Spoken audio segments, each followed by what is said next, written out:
Laughing loud and feeling free.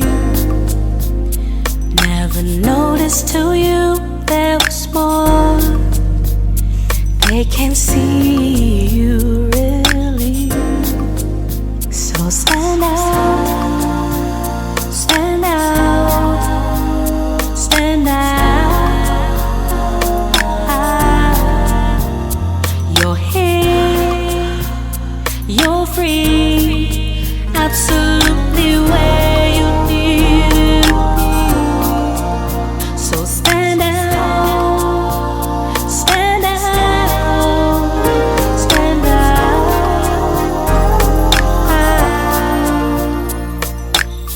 Welcome to the Sunshine State, a space for health, healing, and wellness. Hey, everybody, and welcome to the Sunshine State. My name is Sunshine Wiley, and I am your host. I'm so excited to have you guys join me today. Today, I wanted to do something a little bit more relaxed. So, as you can see, I'm just a little bit more chill, got some wine and, a little snack and things like that, because I want to talk about something that is really important to me and something that I myself have really had the opportunity to not necessarily wrestle with, but more so take some time and discover and walk through. I know a lot of times I get on here and I talk about a lot of different topics and things like that. And I actually have caught myself having conversations with people, and they're like, man, it would be really helpful, if you kind of shared this with people. So, here's one of those episodes. Thank you guys again so much for tuning in today. Joining us as we journey in the search of emotional health, healing, and wellness, as we always are. We are in high pursuit of overall wellness, choosing to see the glass of our life as half full and overflowing. So, we're going to do something a little bit different today, just like I said. Today, I want to talk about love.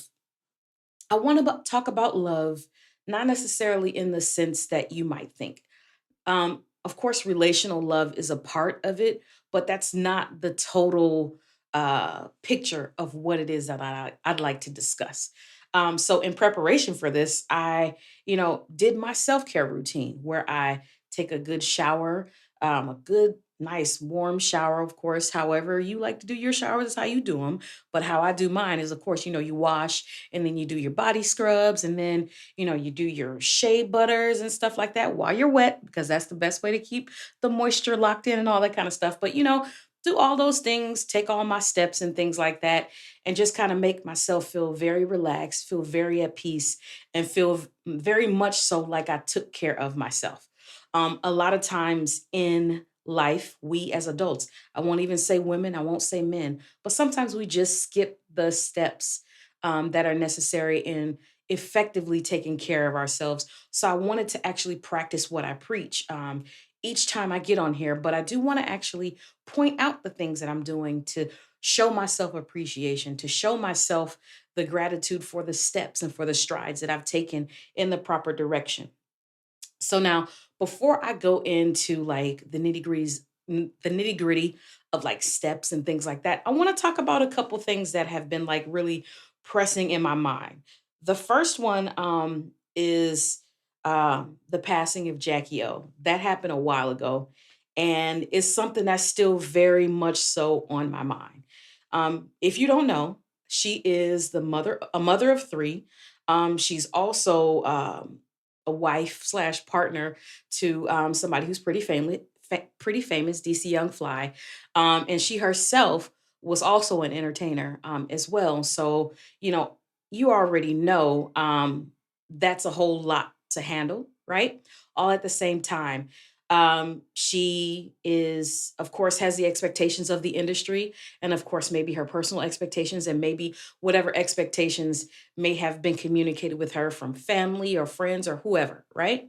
So, the reason why she was so heavy on my mind is because it's been something that's happened or that I've heard about more than once, that she unfortunately passed away following a mommy makeover, which is a cosmetic surgery procedure, where you try to get it tight and right and tucked and nipped and all that good stuff.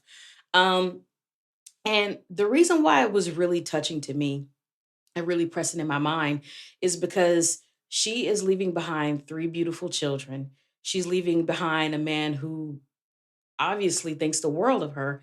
And it brings me to question, like, what got her to the stage in her life where the only option or the best option was cosmetic surgery.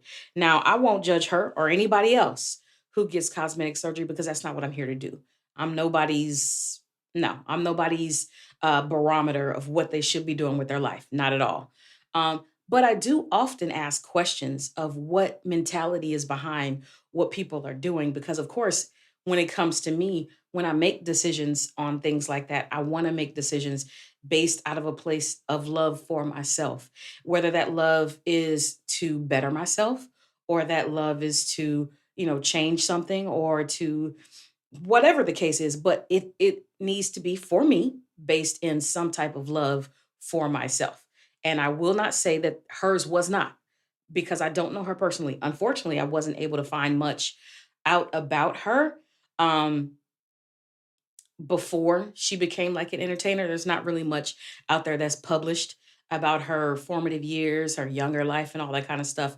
So, the reason why I want to bring her up is because I know that people who could be in similar situations to her are often plagued with the expectations of the industry. The industry tells you that you should be a certain body type. They tell you your face should look a certain way. You should have your makeup on, you should have your face beat and things like that. It's actually why I've taken steps towards being more comfortable with my natural skin because I'm really, really trying to, on a personal tip, trying to be more in tune with my authentic self, trying to be less so sucked into or less so consumed by what the expectations of Instagram and social media and all that stuff says, because all of it is telling me, okay, you got to do more and more and more and more and more in order to be accepted, in order to feel loved and appreciated and things like that.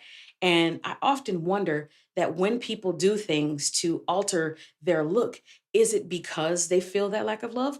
Of course, we already know that there are some people like that, but that's not necessarily the case for everybody. So it's not fair to put a blanket statement on there. But that one really kind of is pressing in my heart because myself, I was considering cosmetic surgery. I was considering, trying to nip and tuck and suck in a couple things. And it wasn't necessarily based out of love for myself. It was based out of the fact that I'm tired of working hard and not seeing the results that I want. And a lot of people are like that. And I'm just honest enough to say it. Everybody might not feel comfortable with saying, you know what? I've really been in this gym and I've really been focused and I've really been committed to doing right by myself as far as like my diet and exercise. And yeah, progress is happening, but it's slow as hell. And excuse me, this is a raw and a real one. So you probably hear a couple curse words in this one. But it's slow. And I'm just like tired of it taking so long. But when I went back down to the root of the reason why I wanted to do those things, it definitely was not based in love. It was based in fear.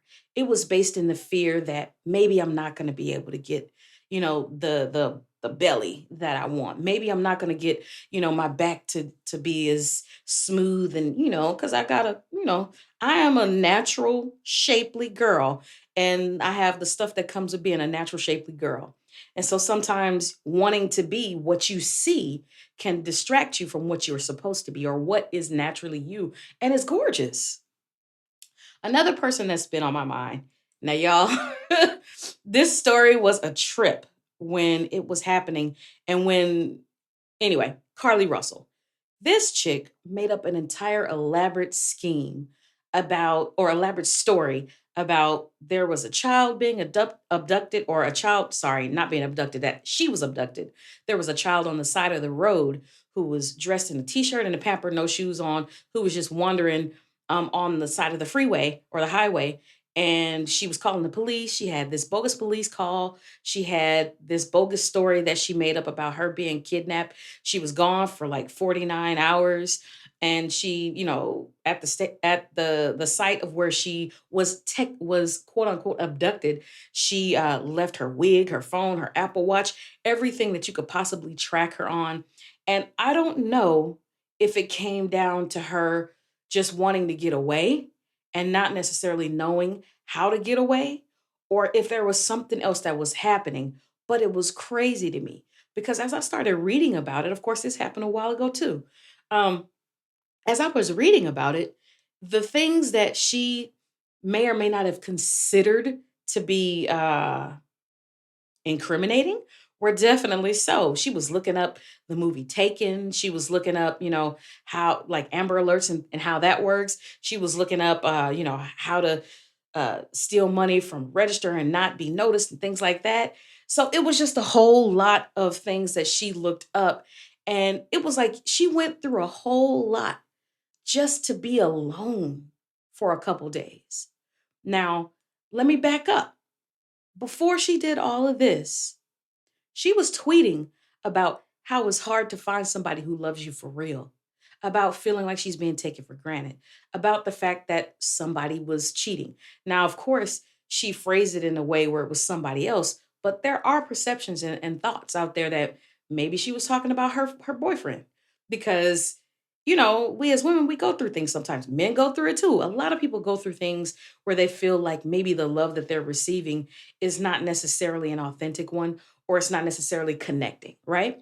So there was a whole bunch of circumstantial stuff that was out there that if you look at it, this is a person who is hurting and who is not choosing the right path to deal with her hurt or her lack of love for herself in this moment.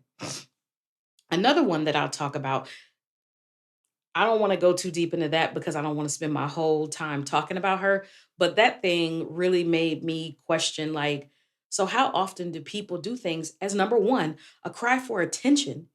Because if you have somebody who is not necessarily showing you the love that you want, maybe you want to get their attention. Maybe you want to get, them to kind of feel sorry for you or feel bad for you in some kind of way.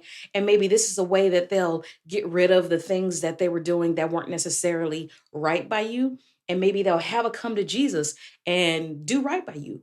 But sis, after all was said and done, you created public shame for yourself and your family, and you still lost the guy. The guy completely wiped her from his social media. No pictures, no evidence that they even knew each other on social media.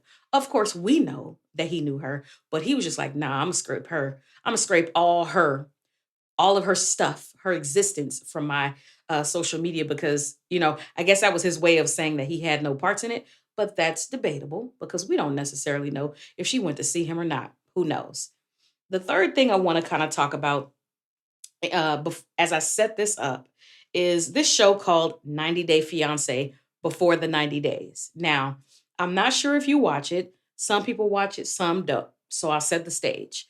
So with this show, it is a show about, so each season, it's seven people who are looking for love, basically. They are trying their best to connect with people that they've met online, that they've never met in person, and that they are hoping to get a proposal out of after they meet them for the first time. Now, that's already a setup for crazy, right? In our eyes, right? But in their hearts and in their minds, they really think that, okay, it's possible for this person that I'm meeting online to be my prince or princess charming, right? And it's amazing to watch the scenarios that you see on there. Some of them have not healed from the past and they are jumping headfirst into things that if they were healed could work, right? There are some who are just who have personal issues, personal self-image issues. They might feel ashamed about their body image. They might feel ashamed about their height, how they look, or whatever. One of them actually called it the ugly duckling syndrome. And so all of them, not all of them, some of them have that, mode going. And because they weren't as lucky with American women or men, they decided to try overseas, to try other cultures to see if that would be a better fit for them, right? But again, if you have unhealed things going on in you, it's not going to work You're not going to be able to make this lady from the Philippines fall madly in love with you if you are so stuck in the fact that you feel bad about being short. Because it's getting in the way of every conversation. From what I'm seeing, it's getting in the way of your conversations. It's getting in the way from you being able to be intimate. It's getting in the way from you being able to receive the love that the person might be giving. And then also on some of these people are catfishing themselves. Some of the Americans are catfishing themselves. One of the ladies was putting like all kind of filters on her face, never really talked to the guy, like with like her regular face because she was 57 and the guy she was trying to date was 30. Yes. These age gaps, some of these age gaps are crazy, but it all takes me back to the thought process of okay, so is our motive behind this to actually find love or to escape the fact that we've been unlucky in love in the past and we haven't necessarily dealt with or resolved those issues within ourselves? Because I'm telling you, the person who's actually going to love you is going to want you uninhibited, right? They're going to want you without other people's stuff lurking sitting on your back. They're going to want you without the baggage. They're going to want you for who you are. You know what I'm saying? They're going to want you without all of the other stuff that comes from hurt in the past, that comes from all the negative stuff that you might have faced. And now it's hard because sometimes when people have done you just so wrong, it's hard to shake that stuff. It's hard to feel like, you know what? I'm going to just move forward with my life and I'm going to make a better choice for me in my life. And you know what? I'm just going to wipe the slate clean and move on with this person, actually heal from that stuff because that hurt is real. You know, the thing that you faced is real, but it doesn't have to live with you the rest of your life. So um I feel like a lot of times in these situations, it's a love that people aren't necessarily prepared for. Because I'll say it like this. What I've noticed, just even the pandemic and on, the pandemic caused a large spike in overall search for love and companionship. And many of us realize that being alone, that was for the birds. You know what I'm saying? We were cooped up and basically lost a year and a half to 2 years of our lives of connecting with people, of experiencing new things, of creating the love in the environments that we want because we had to be cooped up. And a lot of people talking about I don't need nobody but myself. I want to be independent or whatever the male version of that is. I'm good. I'm solo dolo, whatever it is. A lot of those people saying those things found out during the pandemic. Well, you know what? This isolation crap is for the birds. This isolation crap is not necessarily what I thought it would be. This isolation crap is something that I didn't necessarily think that I would be. Um, this isolation crap is not necessarily what I thought it would be. I thought I would be cool because, like, I know me, I'm good with me, I'm secure with me. And a lot of people were committing suicide. They were, on Zoom constantly trying to relate and talk to people. But then what you also realize is people were getting out into nature more and being able to relate with themselves through nature. So being able to find other ways to find love and find peace and things like that. Because that pandemic drove a lot of people nuts, you know? And we were made for love and connection. And a lot of people who were avoiding that realized that so much more during the pandemic. Um, and you got to realize that everyone is hurting, you know, and not many are pulling down the curtains to actually heal together. And sometimes some people during the pandemic realize that, you know what, I need community. I need a tribe. I need people who are going to do this thing called life with me. I need people who are going to make a conscious effort to heal, just like I'm making a conscious effort to heal. I need people in my life who are making a conscious effort to go for their goals, just like I am. I need people who are making a conscious effort to love, just like I am. And that comes with creating a community of like-minded people, right? And so even after the pandemic, people were talking more and more about connecting and getting closer and creating communities and solidarity on that part. But it left us to really figure out that maybe there's more to love than just relational love. And relational love is not necessarily the love that you get from a person that you're in a relationship with. It could come from the relationships that you have from people in your family. It could come from the relationships with your coworkers because believe it or not, there are a lot of people who value coworkers the same way they would like their besties and things like that. They have really close relationships with those people. And things like that. And I feel like, it's okay. If that's what works for you, then that's what works for you. But what I'm trying to say is that people explored more than one modality of finding love and understanding and receiving and accepting that love. Now, there is a piece of vulnerability that goes into accepting that love. When you accept love, you have to be willing to accept what comes along with that love. You have to be willing to understand that there's compromise in love. There is sharing in love. There is authenticity in love. If you are not willing to be your authentic self, your honest self with people, then it's going to be really hard to actually give and receive love, right? So, the one thing that I've actually noticed lately is that there is a lot of uh, angst, or I guess a lack of camaraderie between men and women. And I'll just talk about my community because that's what I know. Black men and Black women, right? Um, there is a lot of turmoil between the two for various reasons, and of course I have my own opinions and my own thoughts about it.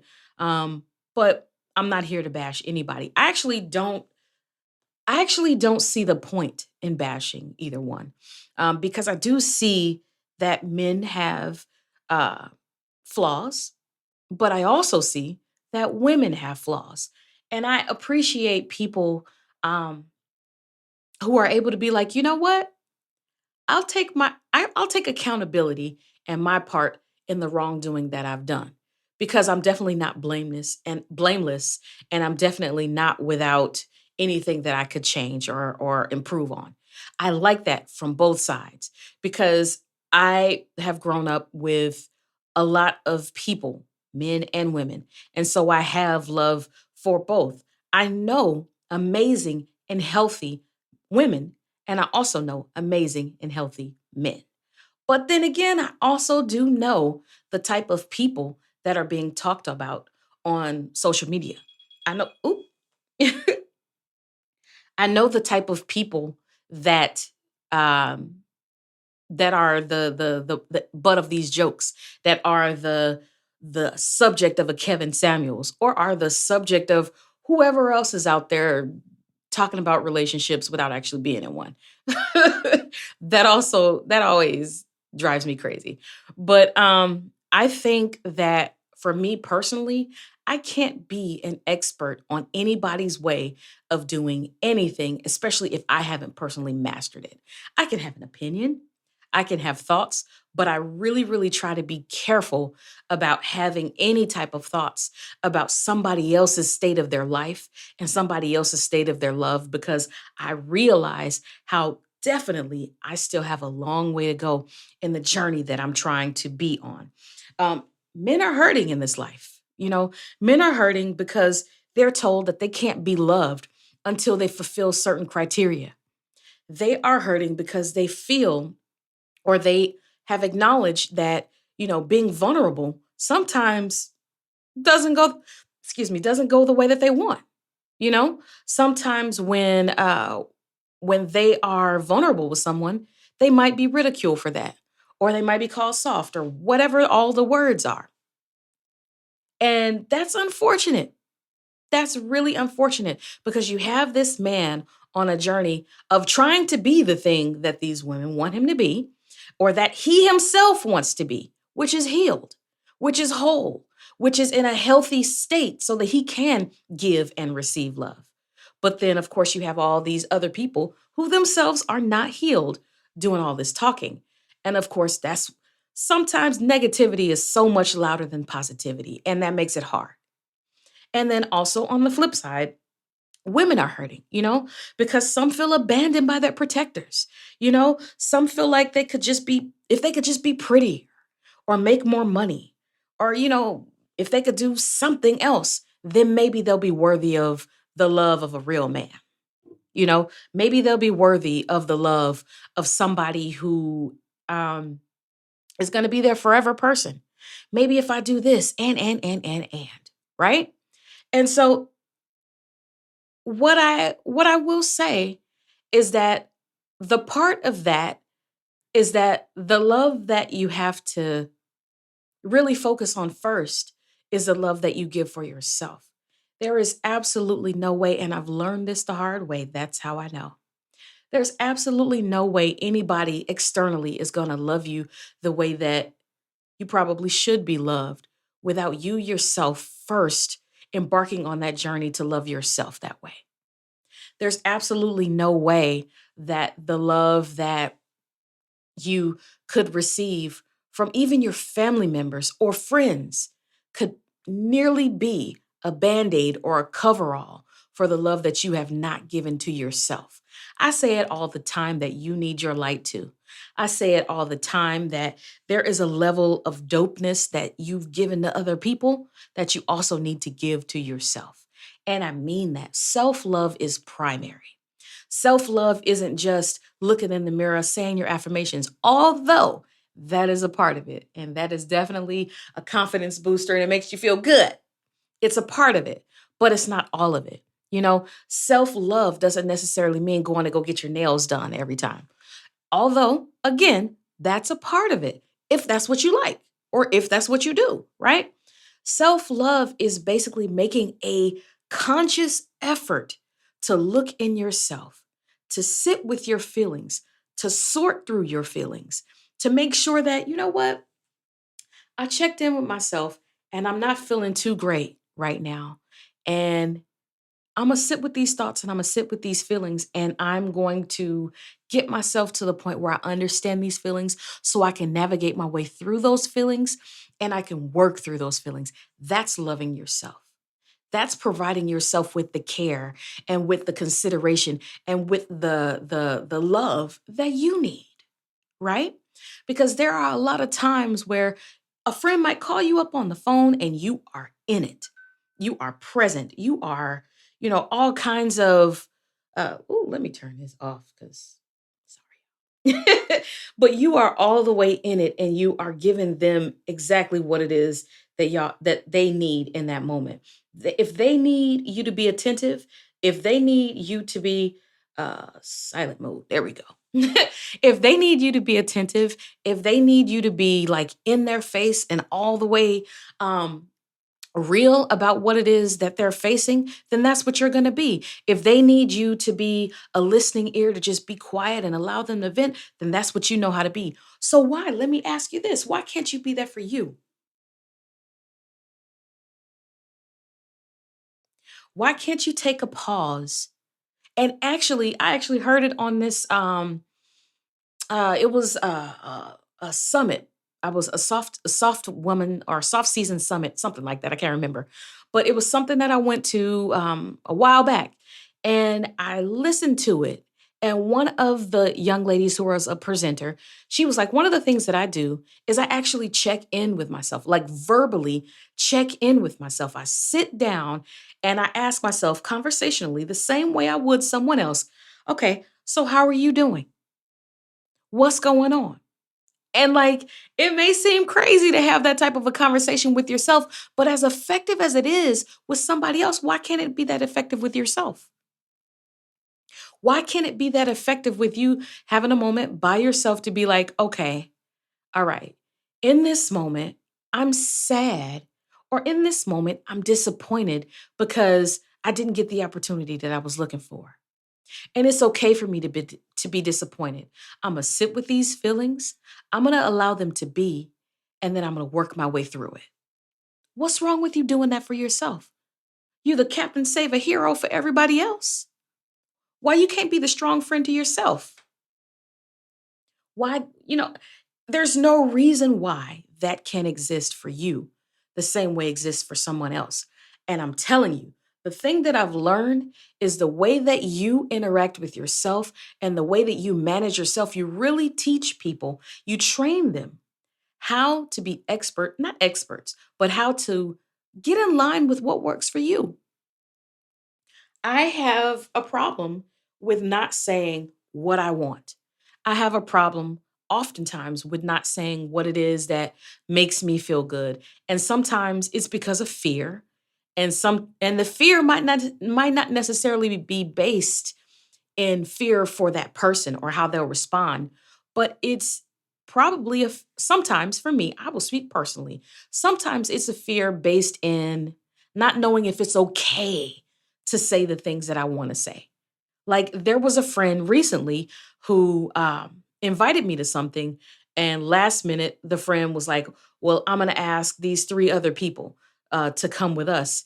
And I was like, I wasn't really in the mood to be around a large crowd because I had been having, an interesting day, and I was just prepared to just chill and vibe and have a peaceful time with me and this friend, right? And when I told her that, she was like, you know what? Thank you for telling me that. And you're right. We did have a plan for just the two of us. Now, while she didn't know what it is that I was facing, she was still able to be an accommodating friend in that moment. Now, am I always like that? Like, nah, we can't include other people? No. But I knew what I needed in that moment. And I was able to overcome the fear of asking, you know what? Can it just be us today? Can we just kick it and have like the girl time today? And yeah, the other people are girl too, but there's a certain level of social energy that I would have had to have had with these other two people because it was definitely going to go from peaceful to let's turn up, right? And I wasn't in the mood for that day. And having the type of people who are going to hear you and to be receptive to those things is a part of showing people how to treat you, right? So, another thing that, we don't often talk about, um, especially out loud, is the damage that's been caused in our family relationships. There are a lot of family relationships that are torn apart, broken, bruised, damaged, and what we perceive as irreparable or irreparable as a result of things that happened when we were kids, things that happened when we were teenagers, high school, whatever the case is, more than a year or two ago, things that have happened a long time ago, and we are still holding on to those things. We have not chosen to pursue healing in those areas with our family members because, number one, either our family doesn't talk about things like that, they avoid things, or number two, maybe it's too hard of a conversation and you don't know how to be perceived, or number three, you could be the only person in the family who's really seeking that type of healing, and other people might still think it's taboo. There's a whole lot of reasons why the things that are being harbored or kept in families are not addressed. But that is one of the things that are major. There are a lot of people who are losing parents, who are losing siblings, who are losing aunts, uncles, cousins, you name it. They're losing people. And because they weren't able to sit down and have those conversations to hash things out, to create the space for peace, to create that rekindling of a familial love relationship, that this person will be going to the grave not knowing, hey, I still love you. And um, newsflash, people don't automatically know you love them. They don't. They don't. Love can come in many ways. And if you never say it or you never show it, how will they know? How will they know? And then also, you got to take in the fact that there are people who have different love languages. If you never actually say to a person, hey, you know what? I love you. I love you because, like, you dope. I'm proud of you. I love you. Or if you never actually come to support, like whatever it is their method of receiving the love. If you never actually participate in that, how will they know? People don't just automatically love you because they're your brother, sister, cousin, uncle. That's no, that's not an automatic, you know? And a lot of us sit on that. Well, they know I love them. They know I love them to death. I just don't mess with them. How do they know? How do they know? Right? So I've said all that, and I want to explore how we can heal ourselves. I want to explore how we can take time and actually heal ourselves. Now, I've said it 2 or 3 times already, where you can actually sit with yourself and go through your thoughts and feelings, actually check in with yourself. That's one way. Also, watching your words when it comes to you. Watch your words when it comes to you. The things that you say to yourself are repeated over and over and over in your mind, more so than what other people are saying. Because if you've bought into the negative things that are coming from the outside, you're repeating that to yourself verbally and in your mind. And if nobody is saying anything positive about you, then what you think you're going to believe about yourself? Negative stuff. So let's chill on the negative self-talk. Let's make sure we're saying good things about ourselves. Oh, you got this today. And a lot of people say, oh, affirmations don't work. You shouldn't me. Yes, they do. I'm telling you, the number of times I've had to amp myself up, I guess amp myself up or hype myself up or get myself in a position to be ready to take on or tackle something that was challenging. It's always been through, you got this. Let's go in here and kill this. And every single time I speak the language that I know works for me, I'm able to get myself prepared and in a place to where I believe that I can do those things. You got to start believing that you are your biggest advocate. Nobody else can get you where you want to be if you don't want to get you where you want to be. Another thing that I'll say, and this one has been hard as hell for me, slowing down. Slowing down and paying attention to your body, how it reacts to certain environments that you're in, how it reacts to certain people when you're around them, because you already know if you've dealt with triggers in the past, or even if you haven't, if you tense up in certain scenarios and situations, pay attention to that. Give yourself a moment to relax and get yourself in the place where you are ready to be in whatever scenario that is, so that you can pour out and be your most authentic self in that moment. And even if it's not you pouring out in that moment that you need to do, even if you're supposed to be receiving, sometimes you got to prepare yourself to receive from people. Because if all you've seen is negativity or all you've thought in your mind, because I'm telling you, our thoughts, just like on the last episode, our thoughts get in the way. Sometimes our minds make us miss it because we'll be in something that's good for us, and your mind will psych you out. Your mind will have you thinking, "Oh, this is too good to be true. This person's too good to me. There's no possible way that this person can actually be who they say they are for and to me." You got in your own way right there.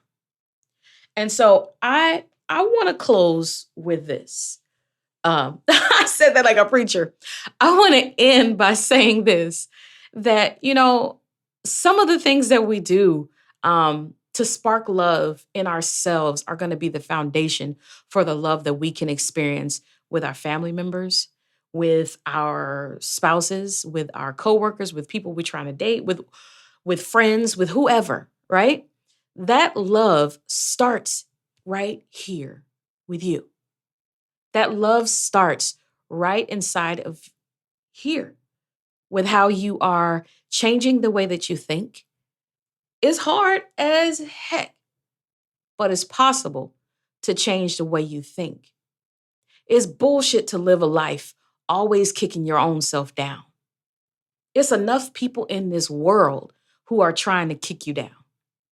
Why would you add yourself to the committee of people who are in the anti-you club? That doesn't even make sense. I want to encourage you today I want to encourage you today with something that I have done and that I constantly have to do because I have not arrived by far.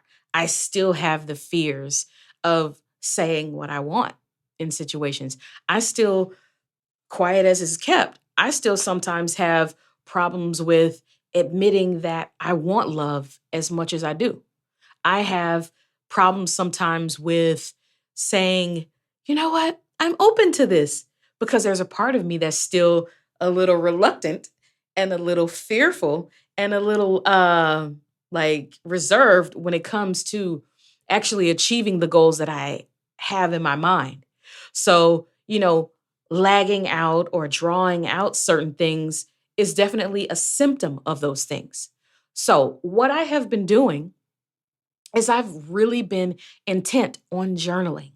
I've really been intent on spending time with myself and learning about myself and really paying attention when there are things that in my body that are reacting in a negative way when certain people are around. There are certain people that I just realize in this season, it's not meant for me to be in their presence. And it's not because they're a horrible person, but it's just because they're not contributing to what I'm trying to accomplish in this season. And what that is peace. I am, and I say this all the time. A lot of people don't really understand it, but I'm in my soft girl era. I'm in my soft girl life for the rest of my life. I am not trying to force or push anything to be in my life that is not actually for me. I will work hard at the things that make sense for me to work hard on. I will work diligently with the things that make sense for me to be diligent on. But the things that are just constantly pushing back and giving me the business and are obviously resistant to me, they're probably not for me. So the way that I love myself through those situations is accepting it. Accepting that, sweetheart, this isn't for you. And let it be not for you. And that's okay. You still dope as hell.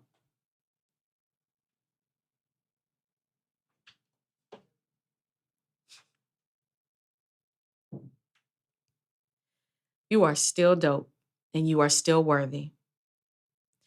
And so I will leave you all with that. I thank you so much for taking this time to spend with me. As I leave and drink my glass of wine, I want to encourage you all to do the same. Find the things that you can do for yourself to get you in the place where you can show yourself that authentic love that can make you feel like there is love for me because I know it. I gave it to myself. And that love that you show for yourself is going to just spill over into other people, into other areas. And you will begin to attract the love that you've been seeking, whether it be whatever kind of love it is that you've been seeking. You'll begin to attract that. It won't be based on how you look. It won't be based in how much money you're giving to people, because sometimes we try to overgive in order to receive love or attention from people. It won't be based in any of that.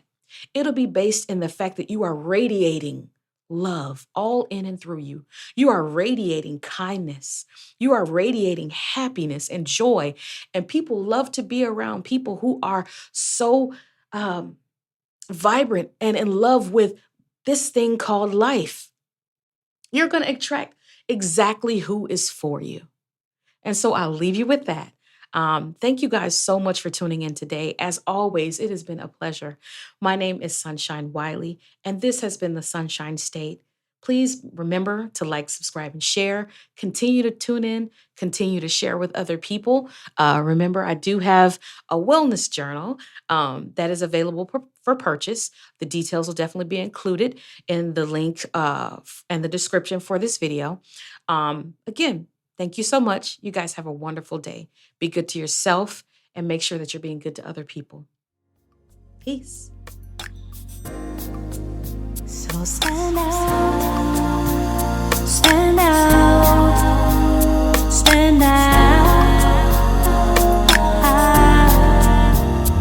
You're here, you're free, absolutely where you need to be.